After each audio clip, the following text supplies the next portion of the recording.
आज हम लोग साइंस के केमिस्ट्री वाले पार्ट पर हैं और केमिस्ट्री का लेक्चर नंबर हम लोग 1 देखने वाले हैं, जो है introduction to matter and mixtures. ठीक है, टॉपिक्स का क्या है? मैटर हम लोग देखेंगे आज, एटम, मॉलिक्यूल और एलिमेंट्स के बारे में देखेंगे, कंपाउंड, मिक्सचर्स को देखेंगे, सॉल्यूशन, सस्पेंशन और कोलाइड्स को देखेंगे।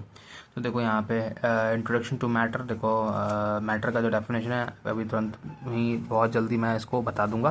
फिलहाल थोड़ा समझते हैं एलिमेंट सब क्या। देखो एलिमेंट जैसे कि यहाँ पे Ag हो गया यानी कि सिल्वर हो गया, Au यानी गोल्ड, Cu यानी कॉपर हो गया। ठीक है, तो ये सारी के सारी क्या है? एलिमेंट्स है। एलिमेंट का जो छोटा टुकड़ा होता है वो क्या होता है? एटम। ठीक है, और ये एटम के अंतर्गत क्या क्या है? देखो यहाँ पे एटम के और सब एटम को भी और ज़्यादा डिवाइड, एटम के अंदर जो देखो यहाँ पे क्या क्या है? Electron, proton, neutron. ठीक है, ये चीज़ें हैं एटम में।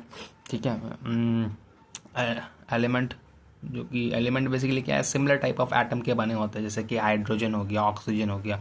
और कंपाउंड क्या है? जिसमें डिसिमिलर टाइप ऑफ एटम्स होते हैं। ठीक है, बट एक प्रोपोर्शन में होता है, जैसे कि CO2 हो गया, H2O हो गया, HCl हो गया, ये सारी की सारी चीज़ें हो गए। ठीक है, और आगे देखते हैं। देखो यहाँ पे जैसे कि ऑक्सीजन है। ठीक है, ऑक्सीजन में क्या है? सिमिलर काइंड ऑफ यहाँ पे एटम है। ठीक है, ऑक्सीजन के यहाँ पे क्या है? एटम्स है, और इनके कॉम्बिनेशन से यहाँ पे क्या बना? O2 बना। ठीक है, अभी देखो यहाँ पे जैसे कि गोल्ड है। ठीक है, गोल्ड के अंदर क्या होंगे, यानी Ag के अंदर क्या होंगे उसी प्रकार के उसी प्रकार के क्या होंगे यहाँ पे? एटम्स होंगे। समझ में आया? बस सिमिलर काइंड ऑफ एटम होंगे। अभी देखो यहाँ पे ऑक्सीजन का जो कॉम्बिनेशन है, इसको हम लोग क्या बोल रहे हैं? मॉलिक्यूल्स बोल रहे हैं। ठीक ना? ठीक है, तो मॉलिक्यूल के अंदर जिस मॉलिक्यूल के अंदर यानी कि सिमिलर काइंड ऑफ एटम्स है। ओके, अब जब डिफरेंट टाइप ऑफ एटम्स होंगे मॉलिक्यूल्स में, अलग अलग काइंड, यानी कि देखो जो मॉलिक्यूल जिसमें सिमिलर काइंड ऑफ एटम है, जैसे कि यहाँ पे ऑक्सीजन में यहाँ पे क्या सिमिलर काइंड ऑफ एटम्स है, और मॉलिक्यूल जिसके अंदर क्या है? यहाँ पे डिफरेंट काइंड ऑफ क्या है? यहाँ पे एटम, जैसे कि CO2 हो गया, इसमें डिफरेंट काइंड ऑफ एटम्स है। ठीक है, तो ये चीज़ क्लियर है। ठीक ना? अभी देखो मॉलिक्यूल जैसे क्या हो गया, जैसे अभी मैंने बता दिया। ठीक है, H2O H2O क्या है? वाटर है। ठीक है, यहाँ पे डिफरेंट काइंड ऑफ यहाँ पे क्या है? यहाँ पे डिफरेंट काइंड ऑफ एटम्स है। ठीक ना? हाइड्रोजन है, ऑक्सीजन है, डिफरेंट काइंड ऑफ यहाँ पे एटम्स है। दो हाइड्रोजन का, एक ऑक्सीजन का यहाँ पे एटम है। ठीक है, तो यहाँ पे डिफरेंट काइंड ऑफ यहाँ पे एटम्स है। ठीक ना? तो इसको क्या हम लोग बोलते हैं? कंपाउंड बोलते हैं, लेकिन ये फिक्स प्रोपोर्शन में। ठीक है, और कंपाउंड के छोटे टुकड़े को क्या बोला गया? यहाँ पे बेसिकली मॉलिक्यूल बोला गया है। ठीक है, और एलिमेंट के छोटे टुकड़े को क्या बोला जाता है? यहाँ पे एलिमेंट का जो छोटा टुकड़ा है वो बेसिकली क्या हो गया? एटम। ठीक ना? एग्जाम्पल देखो यहाँ पे वाटर हो गया, H2 हो गया, मतलब ये बेसिकली एक ऊपरी तौर पे समझने के लिए था। अब आगे देखते हैं, एलिमेंट समझते हैं अच्छे से। ठीक है, एलिमेंट एटम से बना होता है। ठीक है, अभी देखो यहाँ पे एटम में भी क्या है ना, दो, अगर सिमिलर काइंड ऑफ एटम है, अगर सिमिलर काइंड ऑफ एटम है तो वो एलिमेंट कहलाया जाएगा। ठीक है, सिमिलर काइंड ऑफ यदि सिमिलर काइंड ऑफ अगर एटम से मिलकर बना होता तो क्या होता है? उसको एलिमेंट बोलते हैं। डी सिमिलर काइंड ऑफ यानी कि एटम्स होंगे, जैसे कि तो वो क्या होगा? H2 हो जाएगा, वो क्या हो जाएगा? कंपाउंड उसको बोलते हैं। समझ में आ गया? D similar kind of atom होगा, लेकिन क्या होगा? एक फिक्स प्रोपोर्शन होगा, उसको क्या बोलेंगे हम लोग? कंपाउंड बोलेंगे। ठीक है, आई होप ये चीज़ें समझ में आ गई होगी। ठीक ना? अभी देखते हैं हम लोग यहाँ पर व्हाट आर एलिमेंट के एग्जांपल क्या क्या हो गया? सिल्वर हो गया, Au यानी गोल्ड हो गया, ऑक्सीजन हो गया, हाइड्रोजन हो गया, ये सब हो गया। ठीक है, और एटम मैंने तुमको बताया, एटम में भी क्या है ना, एटम्स जो है एलिमेंट के छोटे टुकड़े को हम लोग बोलते हैं एटम्स। ठीक है, अभी देखो एटम्स में भी क्या है ना, अब इनके कंबाइनिंग के ऊपर डिपेंड करता है। ठीक है, अगर सिमिलर काइंड ऑफ अगर एटम होता है तो उसको क्या बोलते हैं? एलिमेंट बोलते हैं। D similar kind of atom होता है तो उसको क्या बोलेंगे? कंपाउंड बोलेंगे। ठीक है, कंपाउंड। ठीक ना? अभी समझते हैं वाटर एटम्स एंड मॉलिक्यूल्स, अच्छे से समझते हो एटम्स और मॉलिक्यूल्स क्या होता है। ठीक है, वो तो मैंने ऊपर समझाने के लिए बोला था, अभी समझते हैं अच्छे से। जो स्मॉलेस्ट पार्ट होता है into which an element can be divided, आप देखो बढ़िया से, एलिमेंट का वो स्मॉलेस्ट पार्ट जिसको हम डिवाइड कर सकते हैं। ठीक है, उसको क्या बोलते हैं? एटम। मतलब कि सॉरी, जो स्मॉलेस्ट पार्ट होता है ना, इनटू विच एन एलिमेंट, जो एलिमेंट डिवाइड होगा उस स्मॉलेस्ट पार्ट में, उसको हम लोग क्या बोलते हैं? एटम बोलते हैं। समझ में आ गया बात? हम लोग आगे बढ़ते हैं। अब एक मिनट रुको भाई, पन्ना फट चुका है। खैर कोई बात नहीं, 10 मिनट से ज़्यादा वीडियो नहीं करेंगे हम लोग। Atoms are basic building block. Atoms क्या होता है? बिल्कुल बेसिक बिल्डिंग ब्लॉक्स होते हैं मैटर के। Anything that take up space, अभी देखो यहाँ पे मैटर का यहाँ पे डेफिनेशन भी यहीं पे आई थिंक दे ही रहा है, मैटर का नहीं दे रहा है। ठीक है, मास का। Anything that take up space and anything with mass is made up of atoms. देखो जो भी चीज़ है वो क्या कर रहा है? स्पेस छींकता है। ठीक है, टेक करता है स्पेस को, एंड एनीथिंग विथ मास, जिसमें कुछ ना कुछ मास है, उसको क्या बोला गया? यहाँ पे एटम बोला गया। ठीक है, आगे देखते हैं मॉलिक्यूल्स कहते हैं किसको? मॉलिक्यूल्स देखो, मॉलिक्यूल एक ग्रुप ऑफ 2 और मोर एटम। देखो मॉलिक्यूल्स में मैंने तुमको दिखाया था ना, वहाँ पे एक या एक से ज़्यादा ग्रुप ऑफ एटम्स होते हैं जो फॉर्म करते हैं, जो that form the smallest identifiable unit, एक छोटा सा आइडेंटिफिएबल यूनिट को ये फॉर्म करता है into which a pure substance can, यानी कि उस प्योर सब्सटेंस को उसमें डिवाइड किया जा सकता है and still retain the composition, लेकिन वो अभी भी वो कंपोजिशन रखता है and chemical properties of that substance. आगे देखते हैं मॉलिक्यूल क्या है। मॉलिक्यूल एक तरह का एग्रीगेट है, ठीक है, ऑफ ईदर आइडेंटिकल और डिफरेंट एटम्स, ठीक है, कोई आइडेंटिकल या डिफरेंट एटम्स का क्या है एग्रीगेट है, ठीक है, दैट आर बाउंडेड टुगेदर, जो कि आपस में क्या होते हैं बाउंडेड होते हैं इन अ पर्टिकुलर ऑर्डर में बाय स्ट्रॉन्ग अट्रैक्टिव फोर्स। जैसे कि यहाँ पे देखो CO2, ठीक है, CO2 एक फिक्स प्रोपोर्शन में, ठीक है, समझ में आ रहा है बात, ठीक है। आगे देखते हैं हम लोग यहाँ पे जो कि कंपाउंड है, ठीक है, इसके छोटे यूनिट को हम लोग छोड़ो ना, मैटर पे हम लोग आते हैं। मैटर देखो यहाँ पे मैटर दो तरह का होता है, एक होता है प्योर और एक होता है क्या इम्प्योर। एक क्या होगा प्योर, एक क्या होगा इम्प्योर होगा, ठीक है। तो एलिमेंट और हम लोग मॉलिक्यूल्स देख चुके हैं, ठीक है, प्योर और इम्प्योर। प्योर में भी दो तरह का होगा यहाँ पे, एलिमेंट और कंपाउंड। एलिमेंट जो होते हैं एटम से मिलकर बने होते हैं, ठीक है, सिमिलर काइंड ऑफ एटम से मिलकर बने होता है। कंपाउंड में क्या होगा डिसिमिलर काइंड ऑफ एटम होगा, जिसको हम लोग मॉलिक्यूल्स बोलते हैं। समझ में आ गया बात, ठीक है, इसमें कोई दिमाग में ज़्यादा माथापच्ची वाली कोई बात है नहीं। आगे बढ़ते हम लोग समझने की चीज़ें थी जो कि एक रफ स्केच था समझाने के लिए। आगे देखते हैं हम लोग यहाँ पे एटम्स, देखो यहाँ पे सिमिलर काइंड ऑफ यहाँ पे एटम्स होंगे, ठीक है। मॉलिक्यूल्स में क्या होता है डिसिमिलर काइंड ऑफ एटम्स होते हैं, ठीक है। और ये जो डिसिमिलर काइंड ऑफ जो एटम्स है, ठीक ना, मॉलिक्यूल्स में क्या है यहाँ पे सिमिलर भी हो सकता है डिसिमिलर भी हो सकता है, समझ में आया बात, ठीक है। सिमिलर वाले में एलिमेंट आ जाएगा, डिसिमिलर वाले में आराम से कंपाउंड आ जाएंगे, ठीक है। कंपाउंड में क्या होता है यहाँ पे हमारा एक फिक्स प्रोपोर्शन होता है। आते हैं व्हाट इज मैटर। मैटर किसको कहते हैं थोड़ा समझने की कोशिश करते हैं। मैटर कहते हैं कि इसको what is matter, anything that has mass and take up space. देखो किसी भी चीज़ में जिसमें क्या होता है अपना मास होता है और वो टेक कर सकता है अपना खुद का स्पेस, उसको रिफर करते हैं क्या एज अ मैटर के तौर पर। जो अमाउंट होता है मास का प्रेजेंट इन एन ऑब्जेक्ट और the substance contain there in is its mass, where as the measure of the space enclosed by an object is called its volume, ठीक है। तो ये चीज़ें थी यहाँ पे बेसिकली। यहाँ पे ये वाला तुमको याद करना होगा, व्हाट इज मैटर, कोई भी चीज़ जिसके पास अपना खुद का मास होता है और टेक करता है स्पेस, और उसको क्या बोलते हैं हम लोग मैटर बोलते हैं, ठीक ना। तो देखो यहाँ पे मास है, वॉल्यूम है, डेंसिटी है। देखो यहाँ पे डेंसिटी अगर कम होगा तो मास भी यहाँ पे देखो ये थोड़ा सा एक है, डेंसिटी का फॉर्मूला है बराबर मास अपन वॉल्यूम है, ठीक है। तो ये छोटा सा रफ स्केच है। आगे देखते हैं मैटर कैन बी क्लासिफाइड। इनको मैटर को क्लासिफाइड किया गया है सॉलिड, लिक्विड और गैस में, ठीक है, on the basis of inter particle forces. और किसके आधार पर inter particle forces and the arrangement of particles के आधार पर इनको किया गया है। देखो ये जो तीन जो फॉर्म्स है सॉलिड, लिक्विड एंड गैस, ठीक है, मैटर के आर इंटर कन्वर्टेबल है बाय इंक्रीजिंग और डिक्रीजिंग प्रेशर एंड टेम्परेचर, ठीक ना। आगे देखते हैं हम लोग, इसका सबसे बेस्ट एग्जांपल वाटर हो जाएगा, ठीक ना, सबसे बेस्ट एग्जांपल होगा वाटर। वाटर तीनों स्टेट में हमको मिल जाता है, ठीक है। अभी देखो ये अपना गैस है, ये लिक्विड है, ये सॉलिड है। इसके देखो गैस के जो मॉलिक्यूल्स है, ठीक है, ये काफ़ी दूर दूर पे, ठीक है, स्पार्सली अरेंज रैंडमली अरेंज्ड है, ठीक है।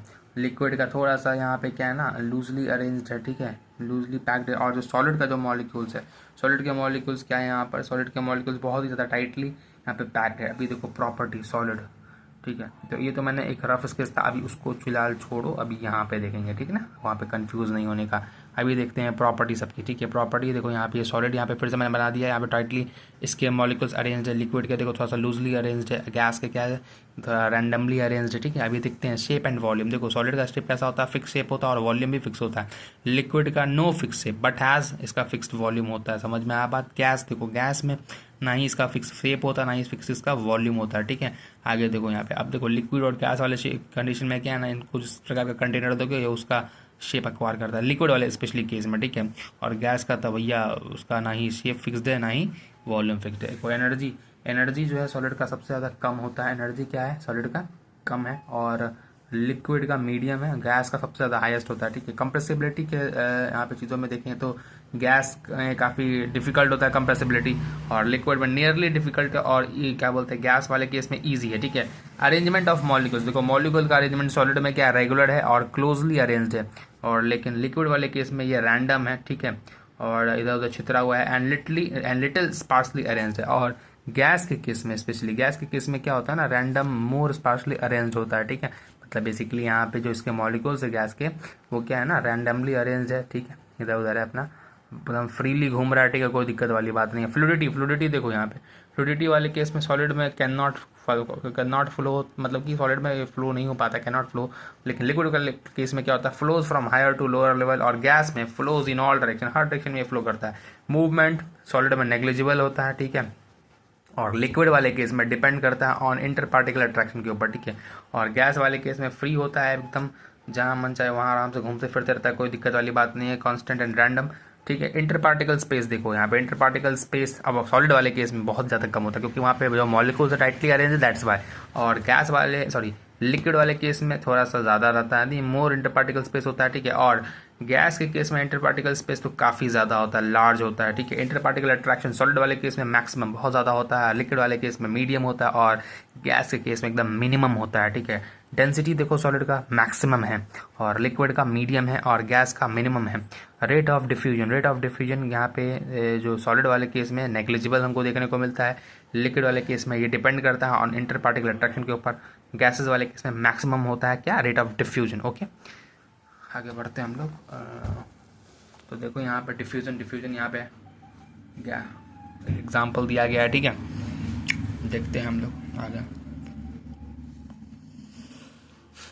कैरेक्टरिस्टिक्स देखेंगे पार्टिकल्स ऑफ मैटर का। देखो सॉलिड के यहाँ पे पार्टिकल्स कितने ज़्यादा टाइटली पैक्ड है, लिक्विड के देखो यहाँ पे लूजली पैक्ड है, और गैस का देखो यहाँ पे काफ़ी एकदम फ्री है, एकदम फ्री है, कोई दिक्कत वाली बात नहीं है। Particles of matter have spaces between them. देखो जो पार्टिकल्स होता है मैटर का, ठीक है, छोटे छोटे पार्टिकल्स है ना, इनके बीच में क्या है, छोटे छोटे स्पेसेस होते हैं, ठीक है। The characteristics is one of the concept behind, एक मिनट को जस्ट अ सेकेंड, इसको थोड़ा सा, हाँ अब सही है, क्या है, इसको अरेंज करना बड़ा ज़रूरी होता है।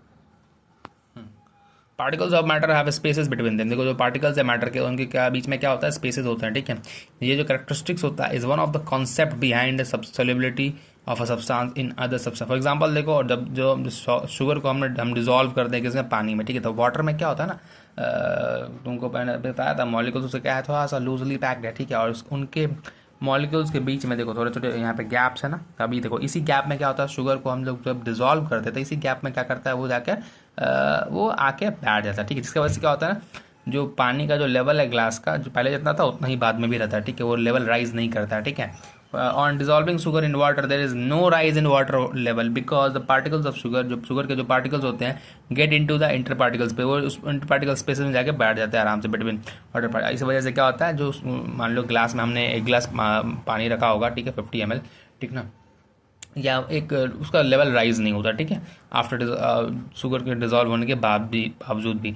अभी देखते हैं particles of matter are always in motion. जो पार्टिकल्स होते हैं मैटर के, क्या वो हमेशा मोशन में होते हैं, देखते हैं यहाँ पे पार्टिकल्स ऑफ द मैटर, जो मैटर का जो पार्टिकल्स होते हैं वो शो करते हैं कंटिन्यूस रैंडम मूवमेंट को, एकदम due to kinetic energy they possess, क्योंकि उनके अंदर काइनेटिक एनर्जी होता है, वो पोजेस करते हैं। इस वजह से क्या होता है, इनके जो पार्टिकल्स है एक रैंडम मोशन मूवमेंट वो शो करते रहते हैं, पार्टिकल्स ऑफ मैटर। ओके, आगे देखते हैं राइज इन टेम्परेचर। अब इनको यदि तुम टेम्परेचर दे देते हो, ठीक है, जस्ट अ मिनट, इसको थोड़ा सा अरेंज करने दो। हाँ, यदि तुम क्या करते हो, राइज इन टेम्परेचर, टेम्परेचर में जिस प्रकार से अगर हम राइज देते हैं, ठीक है, मतलब कि टेम्परेचर बढ़ाते हैं, तो इनका जो काइनेटिक जो इंक्रीज होता है क्या, इनका काइनेटिक एनर्जी, और उसकी वजह से पार्टिकल्स जो होते हैं making them move more vigorously. और इस जैसे टेम्परेचर राइज होता है, ठीक है, तो इनकी जो काइनेटिक एनर्जी है, ठीक है, और ज़्यादा इंक्रीज हो जाती है पार्टिकल्स की, और ये और ज़्यादा विगरसली मूवमेंट शो करते हैं। पार्टिकल्स ऑफ मैटर अट्रैक्ट, क्या पार्टिकल्स ऑफ मैटर एक दूसरे को अट्रैक्ट करते हैं। देखते हैं इन एवरी सब्सटेंस, हर प्रकार के सब्सटेंस में there is an inter particle force of attraction. देखो अभी तुमको मैंने दिखाया था, ठीक है, दो मॉलिक्यूल्स थे ना, यहाँ पर था, मान एग्जांपल मैंने बोल रहा हूँ, ठीक है, लिक्विड में, गैस में, तुमको सब में दिख रहा था, ठीक है।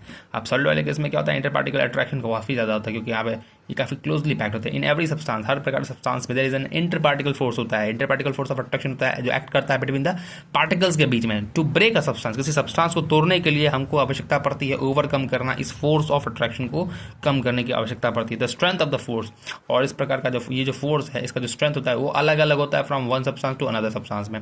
अभी देखते हैं डिफ्यूजन। डिफ्यूजन क्या होता है, देखो यहाँ पे डिफ्यूजन कहते हैं किसको है, डिफ्यूजन बेसिकली क्या होता है, mixing and spreading out of substance, ठीक है, the mixing and spreading out of a substance with another, किसी दूसरे सब्सटेंस के साथ जो मिक्सिंग हो रहा है या स्प्रेडिंग हो रहा है, या फिर ठीक है मिक्सिंग जो हो रहा है, ठीक है, या spreading out of a substance with another substance के साथ हो रहा है ड्यू टू द मूवमेंट के वजह से, या फिर मोशन ऑफ द पार्टिकल्स की वजह से, इसको क्या बोलता है, डिफ्यूजन। फॉर एग्जाम्पल मान लो घर में तुमने अगरबत्ती जलाया, ठीक है, तुमने किसी एक कोने में अगरबत्ती सुगंधित सा एकदम अगरबत्ती जलाया, और घर के दूसरे कोने में भी क्या हो रहा है, तुमको वो स्मेल आ रहा है, ठीक है। तो इस यानी कि क्या हो गया, जो पार्टिकल्स जो थे अगरबत्ती के, ठीक है, जो कि बर्निंग अगरबत्ती के, ठीक है, वो क्या हो रहा है धीरे धीरे करके क्या हो रहा है, वो एयर में घुलते जा रहा है, ठीक है, डिफ्यूज होते जा रहा है, ठीक है, डिफ्यूज नहीं मतलब घुलते मिलते जा रहा है, ठीक है, इसी को बोलता है डिफ्यूजन। समझ में आ गया बात? बेसिकली जो पार्टिकल्स जो थे अगरबत्ती के, ठीक है, वो क्या हो गया, वो हवा में आके मिलने लगे, ठीक है, हवा के जो छोटे छोटे मॉलिक्यूल्स है, जो उसके जो पार्टिकल्स उसके साथ क्या आके वो मिलने लगे, ठीक है, मतलब कि उसके स्पेसिस के बीच में यहाँ पे आ गए।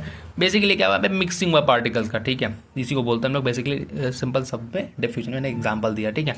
आगे देखते हैं ब्राउनियन मोशन। ब्राउनियन मोशन होता है क्या, समझते हैं। ब्राउनियन मूवमेंट इन केमिस्ट्री में is said to be the random ये zigzag motion है of a particles का that is usually observed under high power ultra microscope, ठीक है। तो एक हाई पावर अल्ट्रा माइक्रोस्कोप के अंदर में यदि देखते हैं ब्राउनियन मूवमेंट को, तो बेसिकली एक तरह का जिगजैग या रैंडम जिगजैग मोशन होता है पार्टिकल्स का, ठीक है। अभी देखते हैं ये जो मूवमेंट है ये रिजेंबल करता है एग्जैक्ट मोशन ऑफ कैसा, पॉलन ग्रेन्स इन वाटर। जैसे पॉलन ग्रेन वाटर में जो मूवमेंट दिखाते हैं, ठीक है, as explained by Robert Brown, क्योंकि इसको एक्सप्लेन किया था रॉबर्ट ब्राउन ने, hence the name Brownian movement इसको बोला था। देखो इस प्रकार से मूवमेंट होता है, रैंडम मूवमेंट है, ओके।